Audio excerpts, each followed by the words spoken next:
Dans cette vidéo, nous allons voir la suite des tableaux croisés dynamiques.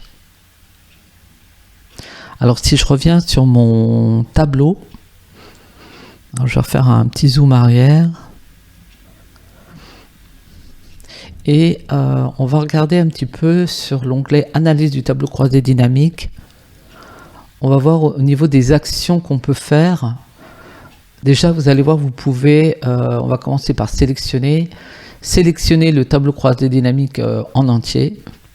Et une fois que vous avez fait ça, vous pouvez aller sur, par exemple, les valeurs. Vous pouvez sélectionner que les valeurs, les étiquettes. Et ensuite, bien sûr, vous avez étiquette et valeur qui équivaut à tableau croisé dynamique complet, puisque c'est l'ensemble. Voilà, donc vous sélectionnez tout. Alors, il y a une autre façon de sélectionner aussi. Vous allez voir que vous avez, quand vous êtes sur la première cellule du tableau, petite flèche. Je vous montre ici, il y a marqué activer la sélection. C'est la flèche que vous voyez. Donc, si vous placez, vous voyez une flèche noire, vous cliquez, ça vous sélectionne le tableau en entier. Vous verrez aussi qu'il y a le CTRL A. S'il n'y a pas de ligne blanche, vous pouvez aussi l'utiliser. Alors, vous pouvez déplacer votre tableau. Par exemple, si je reste dans la même feuille, en cliquant sur une autre cellule, ça va me le déplacer. Voilà, donc je vais refaire à nouveau. Je reclique dans une cellule et je fais OK. Alors ça, c'est une possibilité pour le déplacer parce que des fois on a besoin de le faire. Mais vous pouvez aussi vous mettre sur le bord du tableau. On va trouver. Et dès que vous verrez une double croix noire avec des pointes, vous pouvez faire glisser votre tableau croisé dynamique. Ça, c'est possible aussi. Alors, je voudrais vous montrer. Alors, j'enregistre. Vous pouvez aussi effacer tout ce que vous avez dans votre tableau. Si vous avez effacé, voilà. Et si vous faites CTRL Z, vous allez récupérer toutes les informations, tout ce que vous avez créé. Alors,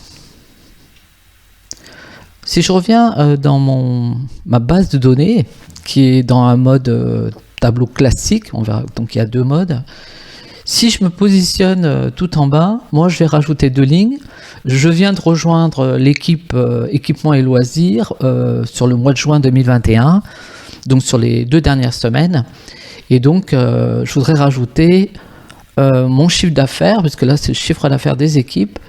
Je suis sur Paris et donc je rentre mon chiffre d'affaires déjà pour la semaine du 21 juin au 21 juin, puisque c'est une fois par semaine. Voilà, on fait le topo de savoir combien on a de chiffre d'affaires. Alors je vais mettre 2 lignes. Donc là je vais juste réécrire la même chose avec mon nom et je vais ensuite rajouter une autre valeur dans mon tableau.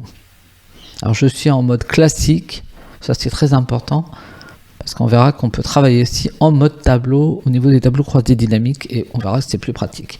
Voilà, donc là j'ai mis les 2 dates. Alors par contre je vois qu'il y a un petit décalage, alors bon, c'est pas très grave. Je vais simplement réaligner les cellules comme les lignes du dessus.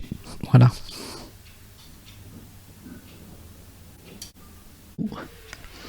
Eh bien, j'ai rajouté 2 lignes et si je reviens sur mon tableau croisé dynamique, je me rends compte que là, les valeurs, je ne me vois pas dans la liste des représentants. Donc, je vais aller sur Analyse du tableau croisé dynamique et vous avez un bouton Changer la source de données. Ça, c'est le fait de ne pas être en mode tableau. Donc là, pour l'instant, on est dans un mode classique. Eh bien, si je descends tout en bas, c'est ce que je vais faire. Je vais juste regarder les numéros de la ligne. Et comme il y a 26, 27, 625, je vais rajouter un 7 à la place du 5. Ça ira jusqu'à la ligne 627. Comme ça, c'est compris dedans. Maintenant, bien sûr, si je regarde mon tableau croisé dynamique, je suis bien intégré dans le tableau croisé dynamique. Là, j'apparais avec le montant. Bon, ça c'est bon. On voit le montant pour mes 2 semaines.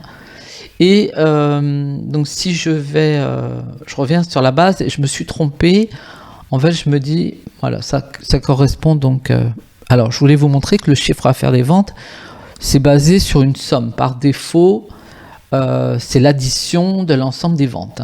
Ces sommes, on verra qu'on peut faire d'autres calculs quand on fait un tableau croisé dynamique. Alors comme c'est la somme et que justement je voudrais modifier, alors je vais retourner voilà, sur la base et en fait je veux changer le montant, c'est pas 6400 mais c'est 6600. Donc si je corrige 6600, voilà, et bien sûr si je reviens sur mon tableau croisé dynamique, là je me rends compte que ça n'a pas changé. Donc pour changer le montant, et de toute façon ça on a régulièrement besoin de le faire, je vais actualiser. Donc je vais actualiser. Alors actualiser tout, c'est quand on a plusieurs tableaux croisés dynamiques. Et actualiser, bah voilà, celui-là il est actualisé. On verra qu'on peut avoir des graphiques aussi, il y a d'autres choses. Le montant a bien été réactualisé. C'est pour vous montrer qu'au niveau des données, on a actualisé et changé la source de données. Voilà déjà cette partie-là.